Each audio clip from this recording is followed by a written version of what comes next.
ইসকনকে এই উগ্রবাদিতা ছড়ানোর জন্য নিষিদ্ধ করতে হবে। চট্টগ্রামে আইনজীবী হত্যাকাণ্ডে জড়িতদের 24 ঘন্টার মধ্যে গ্রেপ্তারের দাবি জানিয়েছেন বৈষম্য বিরোধী ছাত্র আন্দোলনের আহ্বায়ক হাসনাত আব্দুল্লাহ। তিনি ইসকন নিষিদ্ধেরও দাবি জানান।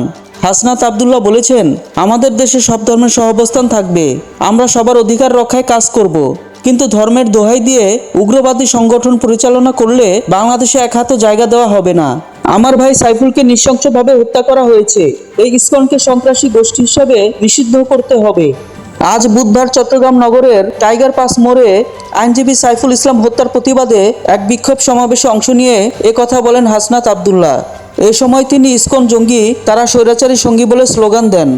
আজ বেলা 11:30টায় নগরের জামিয়াতুল ফালাহ জামে মসজিদে নিহত আইনজীবী সাইফুল্লাহ ইসলামের দ্বিতীয় জানাজা অনুষ্ঠিত হয়। এতে অংশ নেন বৈষম্য বিরোধী ছাত্র আন্দোলনের আহ্বায়ক হাসনাত আব্দুল্লাহ ও জুলাই শহীদ স্মৃতি ফাউন্ডেশনের সাধারণ সম্পাদক সার্জিস আলম। এরপর তাদের নেতৃত্বে প্রায় 1000 মানুষ টাইগার পাস মোড়ে অবস্থান নেন। তারা ইসকনকে জঙ্গি সংগঠন হিসেবে নিষিদ্ধের দাবিতে স্লোগান দেন। সেখানে সমাবেশ অনুষ্ঠিত হয়। সমাবেশে হাসনাত আব্দুল্লাহর পাশাপাশি বক্তব্য দেন জুলাই শহীদ স্মৃতি ফাউন্ডেশনের সাধারণ সম্পাদক সার্জিস আলম। তারা সবাই 24 ঘন্টার মধ্যে হত্যাকাণ্ডে জড়িত ব্যক্তিদের গ্রেপ্তারের দাবি করেন। হাসনাত আব্দুল্লাহ বলেন, আমরা ভুলে যাইনি কিভাবে ইসকন স্বৈরাচারী আওয়ামী লীগের সহায়তায় ভারতের প্রেসক্রিপশনে বাংলাদেশে অশান্তি সৃষ্টি করছে। ভারতে বসে যতই ষড়যন্ত্রের চেষ্টা করা হোক, আমরা বাংলাদেশের মানুষ সেই ষড়যন্ত্র রুখে দেব।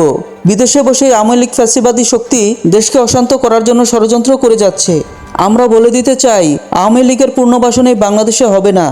সার্জিস আলম বলেন, আমরা সব ধর্মের প্রতি সহানুভূতিশীল, কিন্তু কেউ যদি সহানুভূতিকে দুর্বলতা মনে করে তাহলে ছাড় দেওয়া হবে না। এই চট্টলায় ইসকনের জায়গা হবে না। আমরা 16 বছরের খুনি হাসিনাকে দেশছাড়া করেছি, এমন জঙ্গি ইসকনকে দেশছাড়া করা আমাদের কাছে হাতের ময়লা। অন্য বক্তারা বলেন, সনাতনী ভাইয়েরা এখনো সোচ্চার, কিন্তু ইসকনের সন্ত্রাসীরা তাদের বিভ্রান্ত করছে। এই সন্ত্রাসী ও জঙ্গি সংগঠনকে নিষিদ্ধ করতে হবে। হত্যায় জড়িত ব্যক্তিদের দ্রুত গ্রেপ্তার করে তাদের বিচার করতে হবে। তা না হলে ছাত্র জনতা রাজপথ ছাড়বে না।